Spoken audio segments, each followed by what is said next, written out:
Want to welcome everybody who's joining us. Thank you so much for joining us for our 5th edition of Fireside Chat.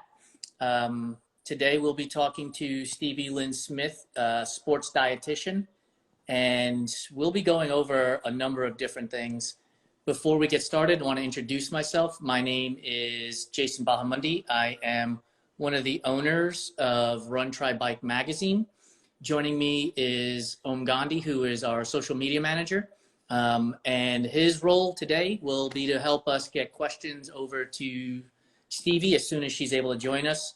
To ask questions, there's a little question mark on the bottom right of your screen. Just tap that, put your question in there, and we will have Om ask the question of Stevie. And there she is. Perfect timing, as we mentioned to you. We'll get started here. Again, thank you for joining us. My name is Jason Bahamundi, owner of Run Try Bike magazine, one of the owners along with Angela Nath. You can find us on our website at runtrymag.com and on all the social platforms at runtrymag. Stevie, thank you for joining us today. Super happy to have you. Hi, friends. So stoked to be here, and I see some people I know coming into the live. So thanks for tuning in, guys. Appreciate it. So I'm going to give a little bit of background on Stevie, and then please fill in the holes. So Stevie was one of our first contributors to our magazine, by the way. She is a 10-time Ironman finisher. She is a small business owner. She is a sports dietitian, and she's a person who deals with a hidden physical challenge in RA, which she openly talks about. And if you read one of her most recent posts, you can get a real good feel for it as well. Which covers the gamut of what we want to do here at Run Try Bike magazine, right? We want to talk to and with athletes. We want to talk to and with small business owners in this space, people who are dealing with physical challenges or disabilities, and then also sports dietitians to help us fuel for our races. So Stevie, let's get started right out of the bat with the athlete side of you. So how did you get started in triathlon and Ironman for that matter? Oh man. I feel like it was a more unusual journey than like the people who are like, oh, I grew up swimming and eventually I did a triathlon. I grew up playing team sports. Most notably soccer and lacrosse were my favorites. Lacrosse was my first love, I think. And I picked up my first lacrosse stick sophomore year of high school, and I was captain of varsity by the end of my sophomore year, basically. Oh, I lied. It was freshman year. Sophomore year, I was captain of the varsity lacrosse team. And I played all the way through high school. In my first year of college at CB Brockport, I went to play lacrosse there. And spoiler alert, I was a goalie. I absolutely hated running. So when I like run into like my old phys ed teachers or old coaches, like running a lap around the field was basically the end of me in high school.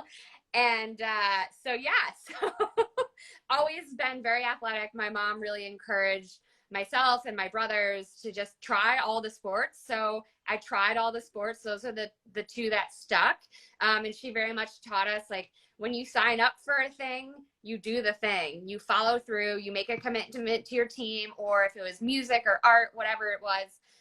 So I'm very grateful for that because it's been ingrained in me since I was a child. And I just love the friendship. I'm 1,000% an extrovert. I love the team environment. So eventually when I stopped playing lacrosse, my sophomore year of college, I decided to start running. And because I kind of like didn't do anything for a semester, and I was like, wait a minute, this isn't you. You're like always active. But I was just so burnt out from, playing it was Division III, but still a lot of work. And I couldn't even run a quarter mile at the time. It was January 2008. I couldn't run a quarter mile. And I just stuck with it. Make a long story short, I decided to run my first marathon and also my first road race in 2009. And I ran the Buffalo Marathon. And then I came across triathletes, and you know how that goes. Like, oh, you run? You should get a bike. You should start swimming, right? So like that kind of like domino effect.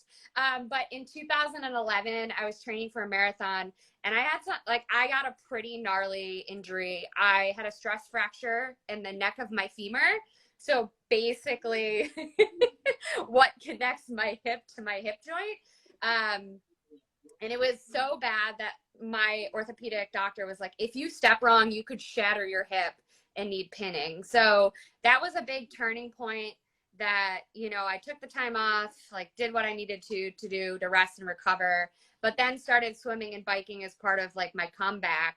And I did my first triathlon in 2011. The first triathlon I signed up for was a 70.3, but they all convinced me to do an Olympic the month earlier, just to run through the stuff first. And I was hooked, signed up for my first Ironman in 2012. So my second year of triathlon, I did Ironman Lake Placid and had the best day ever. Did like a 12:48. It was like perfect. I had the most fun. And that was my senior year of dietitian school. And then I was like, I'm just going to keep doing this. And within 7 years, I did 10 full Ironmans, a couple double Ironman years. And then, you know, I was living in DC for a lot of that time, and I had a lot of great friends who also had the same hobbies. So they would be like, do you want to do the Chesapeake Bay swim and swim 4.5 miles across Chesapeake Bay? I was like, sure, why not? So it just kind of like, why not? Right. It just kind of turned into like our races became vacations and like we would travel together. So, I mean, I love sport and that competitive thing, but like also the community and like the experiences and the places you get to go. Like if you really lean in and embrace it, it's amazing. Those people are, even though I don't live in DC, they're all still my best friends. 100%. Awesome. Yeah. So 12:48 at Ironman Lake Placid in your first. Compare that to your last one. What was different about the first and the last? Yeah, that's a great question. So my last one was Ironman Wisconsin in 2019. No way. Yeah. I DNF'd Ironman Wisconsin in 2019. Because the swim was awful? It was awful. Oh my gosh. It was the worst. Yeah, so that was my 10th. And what did I do earlier that year? Oh, I did Texas in April 2019. So that was a double Ironman year. And it was cold, as you know. Yeah. The swim, so it was just myself and my mom there. So we actually, this is the first time we got my mom like the VIP package for spectators, which was amazing for her because like food, porta potties, phone chargers, you know, she was by herself, doesn't know Madison. She said she was up like on the top of whatever the building is looking over the swim, and she was right near the swim marshal, and she was just hearing people get pulled out of the water like left and right, like seasickness.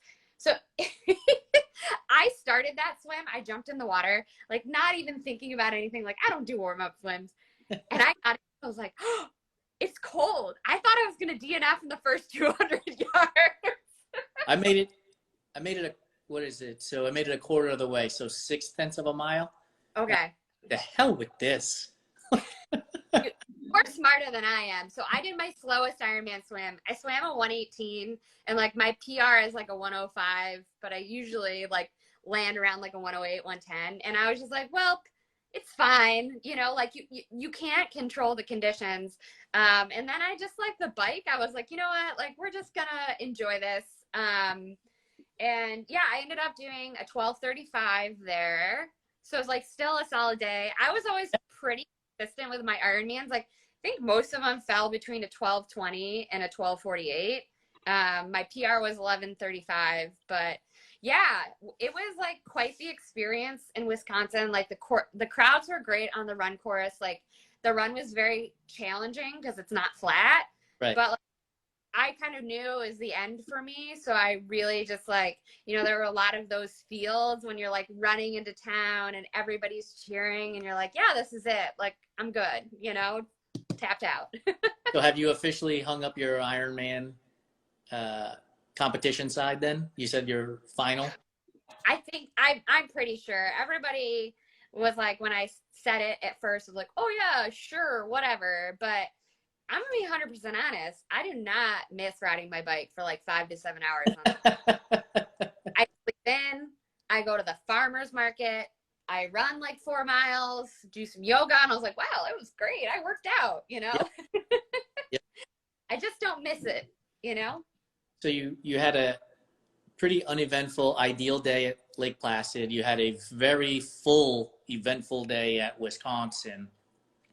Based on that transformation, essentially, what advice would you give to beginner triathletes? Wow, that's a great question. I feel like I have so much advice. A lot of it is unsolicited, but um, I toy between just like run the mile you're in, right? Get the mantra, whatever the mantra is for you. It's such a long day. Like if we're talking about an Ironman, and there's so much that you can't control, like controlling the controllables, right? Like what can you do to make sure you make it through the course? First of all, safety is always number one. Health and safety are always number one. So my mom was always so worried about the bike. And I was like, listen, mom, kind of a little bit of a weenie when I ride my bike. I say safety over splits, right? Because if I can't get off the bike, I can't run and I Right. can't finish, you know? But Yep. of course, I wasn't trying to get a Kona spot or, you know, win or so I understand it's different depending where your goals are. But, you know, things like, you know, making sure your bags are packed, making sure your nutrition is on the bike, practicing your nutrition, practicing what you're going to wear on race day, like practicing it like, oh, I'm going to wear this tri top and tri shorts and like practice it in a swim to going to bike to run, right? Because you don't know how it's going to chafe you differently if it's wet. You know, all of those very little things add up over time, and you can really like make sure that I don't know, none of those unfortunate things happen that are within your control, you know? Makes That, total yeah, that's a long answer for your short question. perfect. So for everybody who's joining us, we are joined by Stevie Lyn Smith, sports dietitian, Ironman athlete, 10-time finisher, small business owner, and contributor to Run Try Bike magazine. And we're just talking about all of these various different hats that she wears. If you have a question for her, regardless of whether it's about nutrition or dealing with RA or Ironman, hit the little question mark on the bottom right-hand corner, type it in there, and Om Gandhi, who is our moderator today, will handle it for us, and we'll get that question in there. Small business owner, let's change over for a minute, because you and I have exchanged a number of emails and texts over the last 16, 18 months about what we need to do to help grow our businesses. So what lessons from participating in endurance sports are you carrying over into running a small business? And then vice versa, what are you doing from a small business that you learned from, that you could apply to being an endurance athlete? Yeah, I would just like everyone to know that I kind of giggled because most of my emails to Jason start with, well, hello there, as the subject line, in hopes for a little joy in, you know, all of our hectic days. But I would say the biggest thing that goes between endurance sports and being a small business owner is just showing up. Like you, I don't know if you can see, but I have a banner that says every damn day behind me. And I want to make sure and be very clear that that doesn't mean hustle culture, right? That doesn't mean that you're grinding and not taking any rest and working late every night. You know, of course that happens sometimes. It's the nature of the business, but just being able to show up the best you can every day consistently. You know, not everything is going to be perfect. Not every workout is going to be the best. Some are going to suck. We all know that. It's the nature of the beast. Some work days are going to suck. You're going to try projects and they're going to fail, right? And it's just kind of like, I was told I was allowed to swear, but I'm working on a new business project and I was talking to my therapist about it. And I just kind of said to him, I was like, you know what? Fuck it. You know, I might just fail, but I'm going to try and see what happens. And like, one of the great things about being a business owner is that I've learned so much because I don't have a business background. I took no marketing classes. I didn't even know what like a call to action, a CTA was like a year and a half ago. So there's so many other things that you can learn and absorb and try. And, you know, it's just kind of saying like, okay, this is how I'm feeling today. This is how I can show up for myself, for my business. And again, goes into endurance sports. Like maybe you got to readjust the goals. you know, maybe one day for my business, it's like just getting the bare minimum for what my one-on-one clients need, just getting through the email list. And maybe other days it's like really innovative and I'm coming up with creative stuff and trying to come up with different content. So it's just knowing that like sometimes done is better than perfect, and just knowing like within yourself, both physically and mentally in endurance sports and in like being a small business owner, where you have that space to push a little bit more and where you need to pull back and maybe prioritize rest and recharging. Because I've learned, because I've worked very hard on it, like building in that rest recharge time as an athlete and, you know, whatever you're passionate about ahead of time before it becomes mission critical will help you feel more energized and like rejuvenated in whatever you're doing. I couldn't agree more. You know, at some point you got to rip the Band-Aid off and say, fuck it. Right. So my mentor used to tell me all the time, stay in strategy land as long as possible. When you're designing an idea or coming up with something, stay there as long as possible until it becomes paralysis by analysis. At that point, fuck it. Let's do it and see what happens. You never know. Yep. Looks like we have a question from the audience. Yeah, we actually have a question from Justin True, the real Justin True. Best saddle soreness tip, asking for a friend. Oh man, ride your bike less. I'm just kidding. Kind of hard for him right now. So kind of what I've learned over the years, I mean, thankfully I didn't really have that issue as much as other people, but in my investigation, looking at your saddle, that's what I kind of have gathered from my bike people, is that you might need a different saddle, that like it shouldn't happen all the time. There's also chamois cream is, you know, clutch for using to kind of help prevent it. But when it did unfortunately happen to me or others that I know, to help them get better, there was a lot of Aquaphor used around to help heal it. But I would check out your saddle, or maybe you need different like bike or tri shorts with what you're training with. Jason, I don't know if you have any words of wisdom on this one. I would have gone with ride your bike less as well. Unfortunately for Justin, he's in the midst of attempting the world's longest triathlon, and he's riding from Key Biscayne, Florida. Is that correct, Tom? Yeah, I believe South Beach, I think from Miami to San Diego. To basically San Diego. Basically San Diego, yeah. I would say, Justin, we all make choices. And I think if you're going to do that as a feat of strength, it's kind of like, well, so I'd get some Aquaphor, you know, maybe some antibiotic cream, make sure, you know, nothing gets infected. For me, it was always about the bib shorts. Like, just make sure you have the most comfortable bib shorts possible. The chamois cream and everything else is fine, but the bib shorts are, to me, is what mattered the most. Yeah. I want to go back to something you talked about when you went to DC and you had a group of friends or people who were, you know, the best kind of friends, like, hey, let's go do this. Do you have that with your small business? Do you have an inner circle group of people that you rely on to chat with and come up with ideas? And do you guys talk on a regular basis, or how does that work from a small business circle? That's a great question. I do, and it's wonderful, and it's absolutely one of my favorite things. I mean, besides our wonderful exchanges and emails, I've been in group business coaching. So the business coach I work with is also a registered dietitian, and it's a small group. There's, I think, maybe 6 or 7 of us, and that's been a really great space for me to learn. And like I said, continue to, you know, press on as a professional.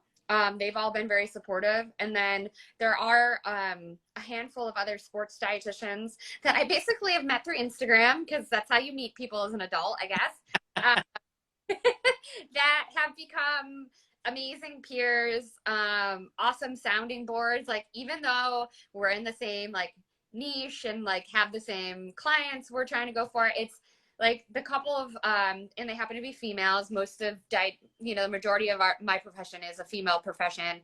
They've just been so helpful and just like so nice to just be like, okay, I need to word vomit, or can you help me figure out this idea? Or, you know, obviously HIPAA compliant. Like, I have this client case study. Can you do you have any thoughts on what maybe we should look at next?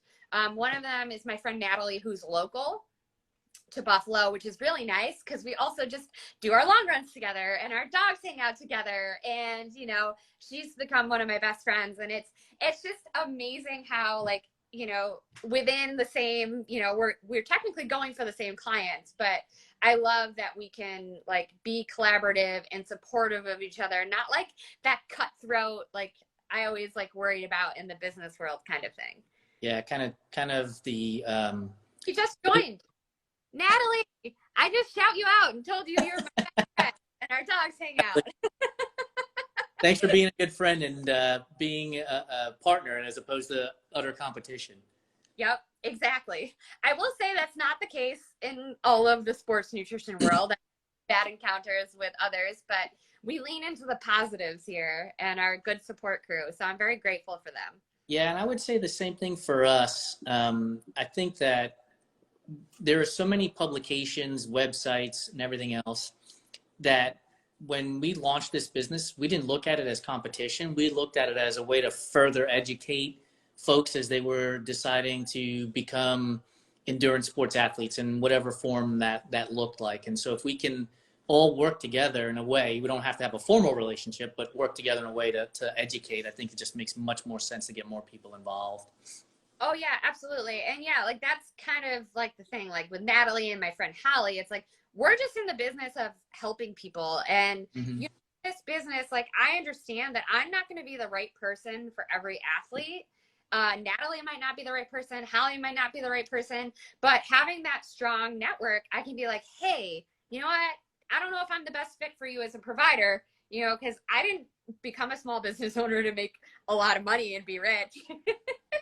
I did it so I could connect and create relationships with people that I like and also do fun things like writing for Run Try Mag. And like you said, it's about getting more people, reaching more people, educating more people, and just building more community. So, I mean, obviously that's why I like Run Try Mag too.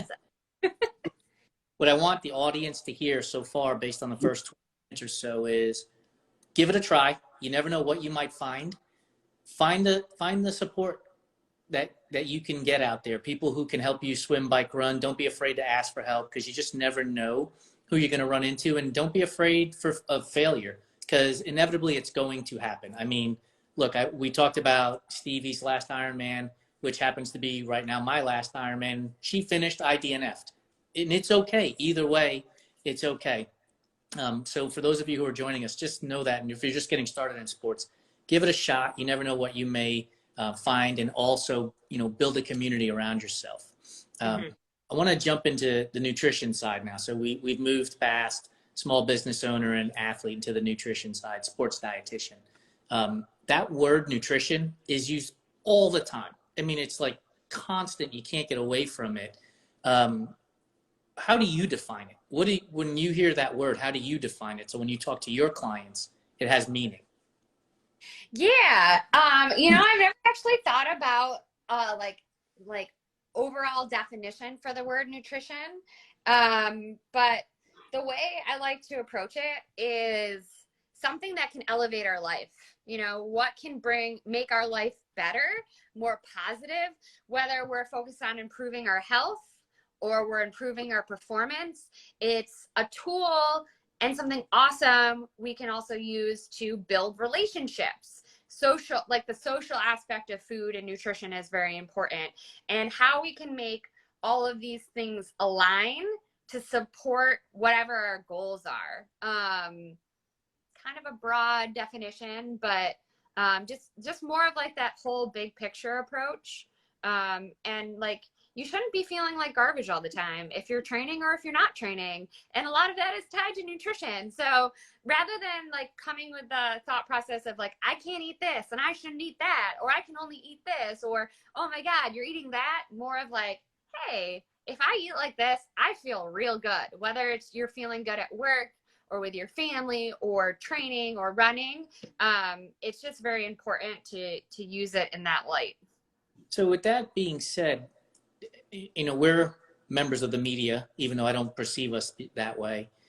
do you think that the media is part of the problem that puts this focus on you should eat this type of diet or that type of diet? And we see articles, influencers, right? I performed best on this low carb. I performed best on the high fat. Like, Mm-hmm. I don't know where the responsibility lies, but the question I'm asking of you is, do you think that it's the outside influence that you have to kind of untangle when you work with clients and meet with clients to let them know that, hey, if you want to have pizza on a Tuesday afternoon, it's more than okay? Yeah, I would say that a lot of my job is untangling all of those things. Most people who have come to work with me, it's usually not like a forward thought, like, oh, I'm going to do this thing and I know nutrition is important, so I should make sure I'm doing it right. There are some people who come to me like that, where it's, you know, their nutrition hasn't created any issues. Usually it's the reverse, that they've gotten all of this messaging, eat this, don't eat that, you know, do low carb, do high. Instagram was trying to tell me to come up. Stop here. Can you see me? Or are we good? Yeah, you're good. You're good. Okay, I can't see myself anymore, so hopefully I don't do anything weird with my hands. But my Instagram timer said I have spent too much time on Instagram today, so I forgot to turn that off. Perfect. So anyways, that usually, you know, there's so much of that messaging and saying, no, this, yes, that, this worked for me, that unfortunately a lot of people have gotten to a point where they've kind of, I don't know if damaged is the right word, that they've put their body in this place where it's kind of like, okay, we have a lot of creating balance again, like putting your body back into like some sort of homeostasis or balance so that it can start to perform the way you want it to, right? Like usually it's kind of digging ourselves out of this hole of, you know, in the athletes, like a lot of overtraining, under fueling, and getting your body back to kind of like that happy state, that balance, that non-stress state, where we can start to see some of like the performance gains, et cetera, et cetera. 1 second, Om. So for all of you who are just joining us right now, my name is Jason Bahamundi. I am the owner of Run Tribe Magazine, along with Angela Nath. Today we have Stevie Lyn Smith, sports dietitian, small business owner, Ironman athlete, and dog owner, joining us today to chat in our fireside chat. If you have a question, there is a little question mark on the bottom right-hand side of your screen. Just tap that, put your question in there, and we'll make sure to get to it. It looks like we have a question from the audience. Yeah, we have a question from Samira E. Cohen. Any suggestions on nutrition for endurance athletes that are also healthcare workers? She's a nurse that may have a difficult time timing their nutrition because of the workday. Hi, Chan. Yes, my dog, my dog Chance just decided to contribute. He has a lot to add to the conversation. Barking, he's patrolling. Yeah, so for shift workers that I've worked with, it's super, super challenging. And of course, thank you for, you know, being one of, you know, even if there was not a pandemic, I've worked a lot of nurses and they're super awesome and literal superheroes. Some of the big things are, no matter what your shift is, and this can go for like any shift workers, trying to stick to a schedule, but base it off of your shift versus being like, oh, the whole world eats breakfast between 7 and 8 a.m. So kind of timing your eating around your shift schedule. So like if midnight might be your morning, if you're doing a night shift, starting breakfast then and trying to do the timing that way, whether, you know, typically athletes, depending on the individual, we're thinking eating, you know, every 2 to 4 hours.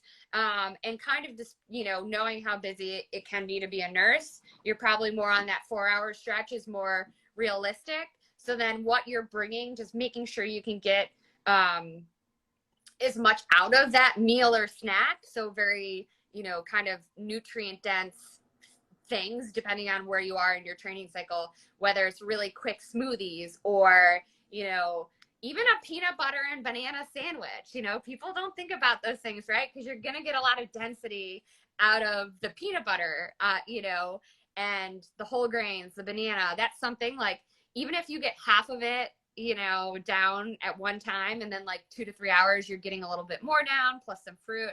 So just trying to make it very simple and having a plan as to what you're going to bring. Obviously nothing like too complex would be ideal. I'm glad you brought up peanut butter and banana sandwiches. I'm racing the Sky Pilots Ultra backyard event this coming weekend, and my shopping cart got filled with Uncrustables for the event. It's perfect. That's the business for those ultras. Oh, it's fantastic. So we try to focus on beginners at MAG as much as possible. And so speak to beginners. What should they be focusing on from a nutrition standpoint when they're starting their endurance sports journey? Yeah, I mean, there's so much. I would say the big thing is focusing on eating before your training sessions, starting to put that into practice. And that could even be something as simple as like, I put some fig bars on my Instagram story, just simple carbohydrates before you work out. Start to test out different sports fuels on your workouts that you think you might want to try. Whether it's investigating, okay, what's going to be the sports drink on course for my A race, and then trying that, or trying another brand that might be out there that you want to try, trying different gels, chews, etc. And just starting to rotate through those so you know what works and you're fueling your workouts is the number one. And honestly, for beginners, I typically have them stick to those sports fuels rather than trying to like go crazy and eat real food. Like, try to come up with like eating a natural fueling plan.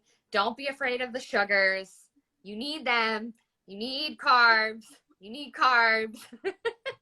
Don't know how many times I can say it, but these sports drinks and gels and chews, etc., they were all designed for activities like triathlon. They're very easy for your body to digest, break down for energy, and use very quickly. So just starting to get some of those in the rotation, and just eating. Please eat on a regular basis throughout the day. Even if you are not hungry, if you don't feel hunger, you want to be eating consistently throughout the day, like a balanced diet. So those are very, very general tips, but I think the big thing is trying the sports fuels, because I see so many people who say they can't tolerate Gatorade, and I start to dig a little bit more, and it's like they drank Gatorade for the first time on race day, and they tried to drink like 3 bottles of it, and I was like, well, of course you didn't feel well. Like, that's, exercising physiologically, digestion, how our body is going to like take in and break down fuel is different, because it's your body isn't prioritizing digesting food if you're racing a sprint triathlon. So again, going back into those sports fuels, so don't be afraid of them. They're exactly what your body needs and wants when you're exercising. So I coach, and I've had one athlete tell me that she wanted to fuel with sweet potatoes. And I kind of just said, well, you might want to find another coach, because it's going to take you forever to digest. And they make these products specifically for this reason. Yep. And the story I have is I had an athlete who participated in Ironman Cozumel a number of years ago, and it didn't go as well as he had wanted. And I said, well, let's break down the day. And he started by telling me, and I can't stop laughing about this. This is like 6 years old. He's like, well, I had 2 massive bowls of oatmeal in the morning. And I'm like, have you ever done that before? And he's like, no. And I'm like, so race day is the day you decided to give these 2 big bowls of oatmeal a shot? So anyway, he had troubles on the run, as you can only imagine. Oh, yep.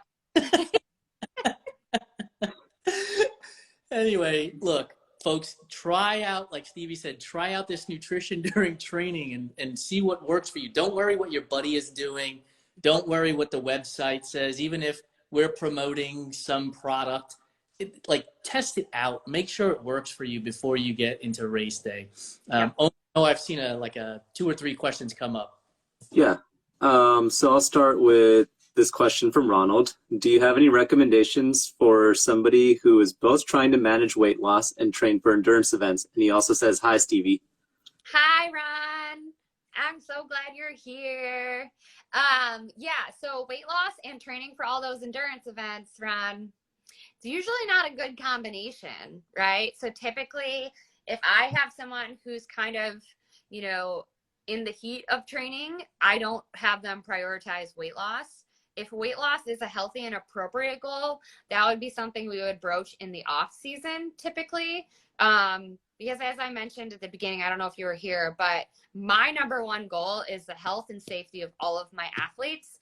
And when it comes to when we're looking at weight management, weight loss, body composition changes, my number one goal is that we're not putting you in an underfueled state. You know, of course, there are some small tweaks we can make. And a lot of the time, like going back to what I said earlier, is that I see a lot of endurance athletes who maybe want to lose little bit weight, change their body composition. So they restrict. And underfueling is a form of stress on the body. And when the body is stressed, it does not want to lose weight, right? This is usually when we see an uptick in cortisol levels, kind of throws off our hormone function, impacts kind of that weight management aspect.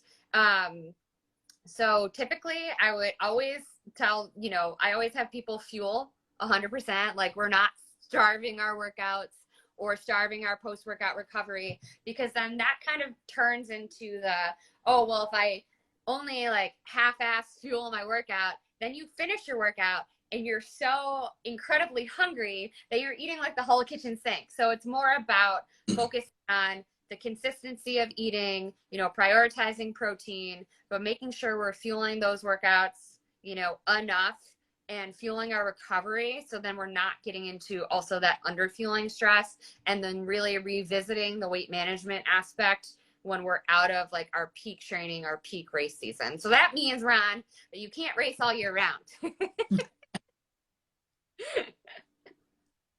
Okay, Yep. so two more questions. We have one from Orange Swim Buoys. Gels with amino acids, are they needed during a long workout? That's a great question. So gels with amino acids depends on what your long workout is. There is research out there that shows that a little bit of protein or amino acids can be beneficial with, you know, mitigating some of that muscle breakdown in long course events. Honestly, I typically only really have people use them in big Ironman training blocks, and like minimal in an Ironman. Like I don't, maybe one of those gels or maybe a scoop of some amino acids in a sports drink bottle, or if somebody's using like a bar as part of their nutrition plan and we're getting a little bit of protein there, that's how I'll use it. But I wouldn't say it's something that you're going to need on like every long workout. But maybe if you're training for a full Ironman and you have those 5, 6, 7-hour days, like to incorporate some of those, like maybe 1 or 2 of them in, but it's not something you need to go like super crazy on. Most athletes honestly just need to prioritize their post-workout nutrition with a recovery shake or eating right away. It's kind of like one of those things where, yes, they can be beneficial, but it's kind of like one of those Band-Aids I see athletes put on. They'll like be like, oh, but I need these amino acids in this long workout. But then I'll be like, okay, so what did you eat after your workout? And it'll be like 2 hours later, after like a 5-hour break that they had food kind of thing. So again, a long answer to a short question. Informative answer to a short question. It's all about Okay. Okay, so the last question we have here is from Prescott Endurance. What's your advice on how to hydrate for a long endurance race in hot/humid weather without overdoing it? Yeah, of course, each individual's fluid needs are going to be different based on age, sex, sweat rate. Obviously, we all handle those conditions a little bit differently. Number one would be to practice. If you can get yourself in that environment, awesome. If you can't, it happens. I raced Ironman Texas and it snowed in Buffalo the day of Ironman Texas, but one of the things, yeah. Well, there was no heat training. So, you know, like one of those things, like a hot Ironman, I always have somebody get ahead of their sports drink early on the bike. It's about putting yourself in a place, like if you're doing a super hot endurance race, you know you're doing it, it's going to be humid, do a sweat test, figure out your sweat rate. If you're a salty sweater, there are like the Gatorade patches or Levelin are services you can use to get the sodium content of your sweat. I kind of use a formula that, you know, kind of adjusts per person depending on their sweat loss. But I would do a sweat test, figure out your sweat rate. If you're a crazy heavy sweater, start practicing the fueling now, find the product that works for you. And then in all of your training, practice what your goal fluid intake should be, depending on your sweat loss. So your body can handle the volume of fluid and carbohydrates. And it would be, I would say 100% or 95% of what you're taking in should be sports drink, because, you know, a lot of people, again, fear sports drink, but the carbohydrates and electrolytes in that sports drink are critical for your body to rehydrate and bring that fluid into the cells. So, you know, if you have that sloshy stomach, or you hear about people who have hyponatremia, it's because they're usually drinking water and they're diluting their blood, so they're not getting enough sodium, and that's where you run into those issues. So for the most part, for any endurance race, I have people just do all sports drink, because you need those carbs anyways, and liquid is the most easily digested form of carbohydrate. And the more carbohydrates we can push in those endurance events, the better your performance is going to be, and the better your recovery is going to be. I did an hour 20 run on Sunday, and it had some pace miles in it, and I was pushing 85 grams of carb each hour, and I felt great afterwards, and I recovered really well. So it's just, you know, taking advantage of the sports drink as a way to get the carbs in too. I thought I saw another question. Yeah, we just had one more pop up from Oren Swimbuoys.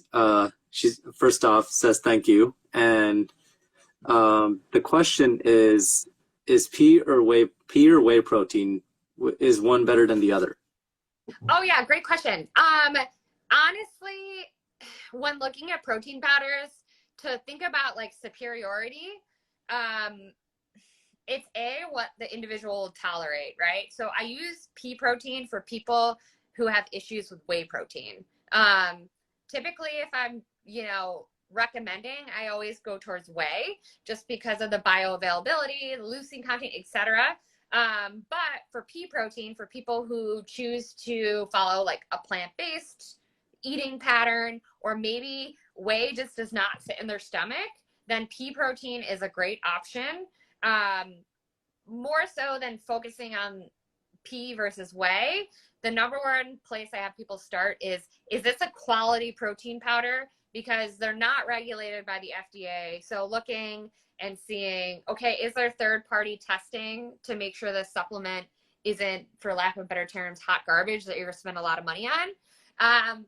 Typically for athletes, even if they're not like aiming for like podium or age group, I have them look for either their informed choice third-party testing certification, or the NSF certified for sport, because those are both third-party testing organizations. So you'll know that, you know, those have gone through a lot of rigorous testing, and you're not going to get, you know, garbage ingredients, and you're going to get a quality product. So either or, but quality is going to be number one, and then kind of what your preference is and what you tolerate as an individual would be the next step. Awesome. Thank you. For all those of you who are just joining us, my name is Jason Bahamudi. I'm one of the owners of Run Try Bike magazine, along with Angela Nath. Today we are talking to Stevie Lyn Smith, who is a 10-time Ironman finisher, a small business owner, registered dietitian, a dog owner, and we're going to touch on her hidden physical challenge here in a second. If you have questions, we're getting close to the end of the Fireside Chat, but if you have a question, there's a little question mark in the bottom right-hand side. Just tap that question mark, type your question in, and Om, who's our moderator for the day, will get that question answered for you. So, Stevie, as you know, one of the reasons why we started Run Try Bike magazine was to help beginner athletes, specifically women, people of color, LGBTQ plus, and physically challenged disabled athletes have a platform to tell their stories. You have a hidden physical challenge that you addressed just a few days ago on your Instagram post, and I'd love for you to talk about that a little bit. And what can RDs do for those who have physical challenges, especially if they're hidden? What can other athletes do? How can we help each other along to get to starting lines and inevitably finish lines? Yeah. So yeah, I'm trying to be more open about it. But I feel like I go in ebbs and flows of sharing my story a little bit, because sometimes I feel like I might be a broken record, but then I'm like, wait a minute. Anyways, so I was diagnosed with rheumatoid arthritis in January of 2019.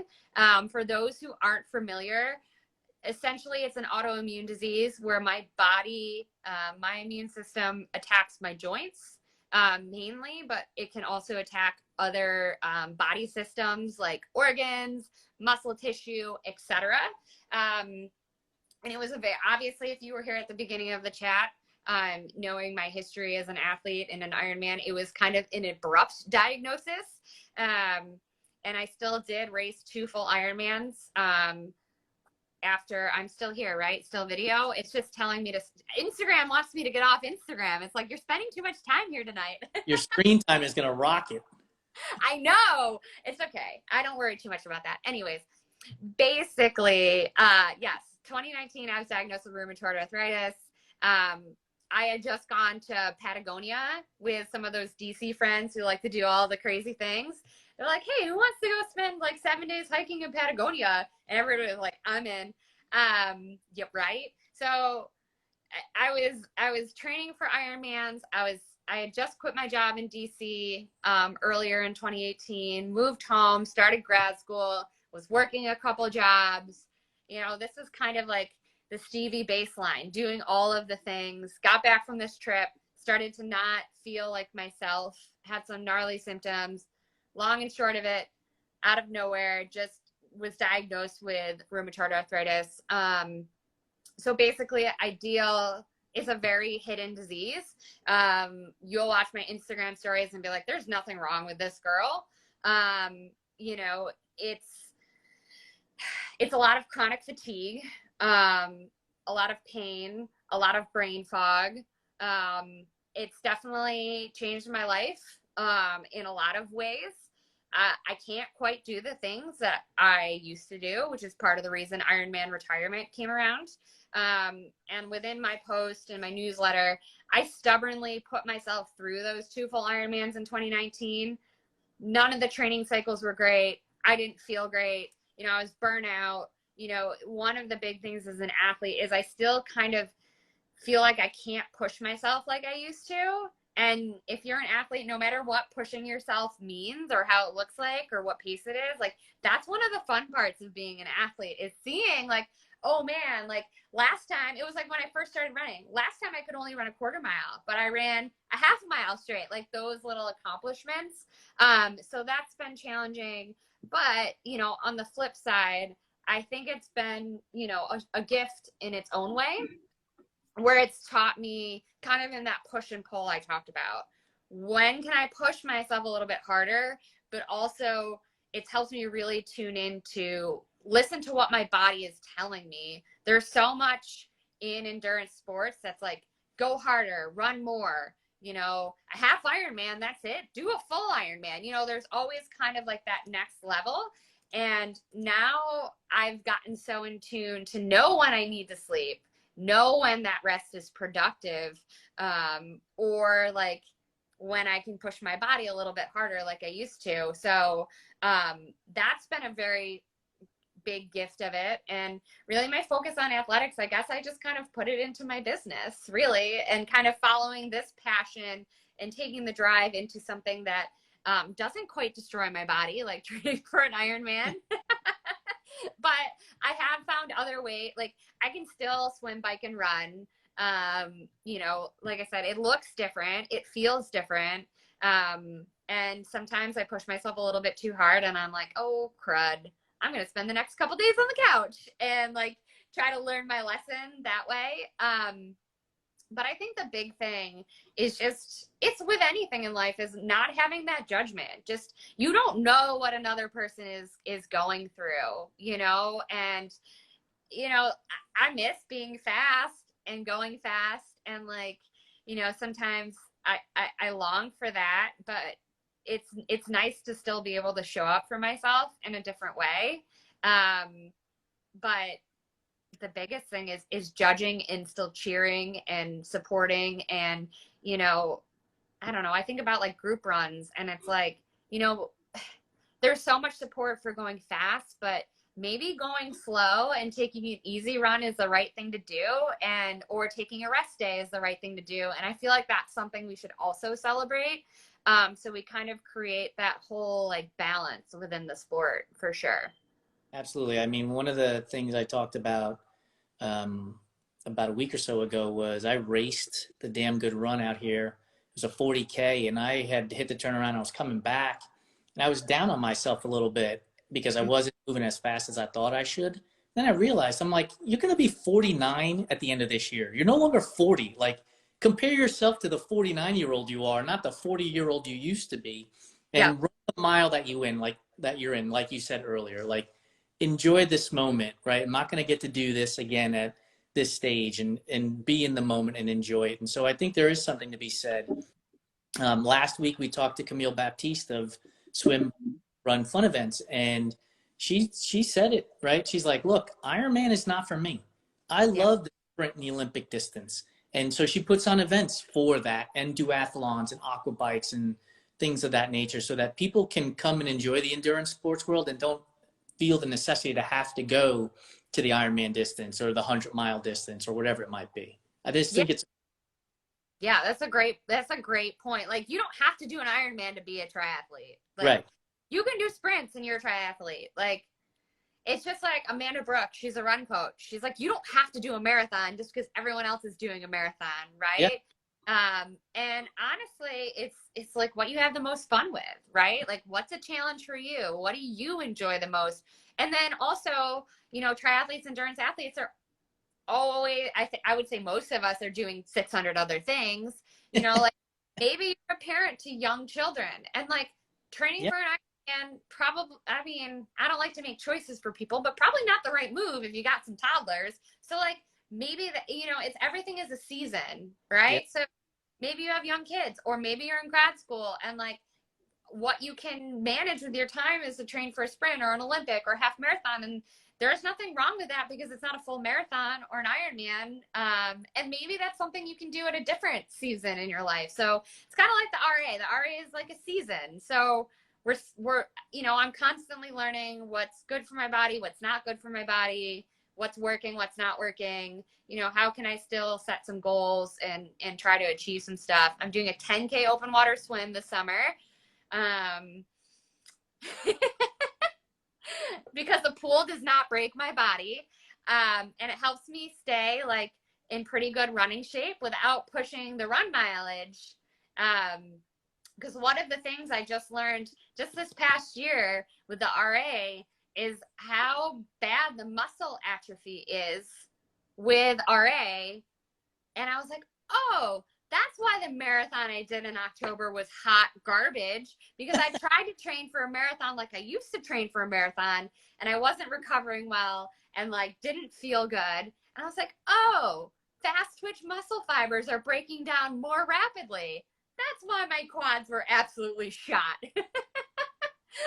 So like learning, just like being able to learn that. And now I'm like, okay, so like these are the strength movements, like working with a strength coach and seeing like, okay, these are the things I need to do to stay strong enough to keep running. Okay, what's my sweet spot for mileage? And, you know, building in those recovery weeks, like the deload weeks, the drop back weeks, and not trying to have that straight upward line on Strava that people like get really jazzed about. You know, I got little dips and valleys on mine, and you know, that's the thing to keep myself healthy and strong. We're going to jump into rapid fire, but you mentioned the 10K swim. Are you going to have one of those, are you going to be like the sea lion that gets fed from the fishing pole and you grab your gel and everything? I'm actually using Scratch Super Fuel. Okay. training with it, and I think that's gonna be my thing. But maybe my friends will sit on a paddleboard and like kind of like the hibachi, like at a steakhouse, just Yeah. I saw one of those marathon swims, and I was like, how cool is that? They're getting fed while they swim. They're like sea lions getting fishing lines out there. This is awesome. right. Stay tuned. All right, rapid fire, and then we're going to wrap it up. So, Okay. 10 Ironman. Favorite Ironman location was? Ironman Lake Placid. Swim, bike, run. Which do you prefer and why? Run, because it's the best. Music, podcast, or nature while running? Music. Instagram, Facebook, TikTok, Twitter? Oh, Instagram. Pineapple on pizza? Don't get this wrong. Oh, heck yeah. Whoa, you got it wrong. I know. No, she didn't. No, she didn't. Corn a real candy? What was that? Is candy corn a real candy? No. Hard no. You redeemed yourself. We're back to being friends. Thank you.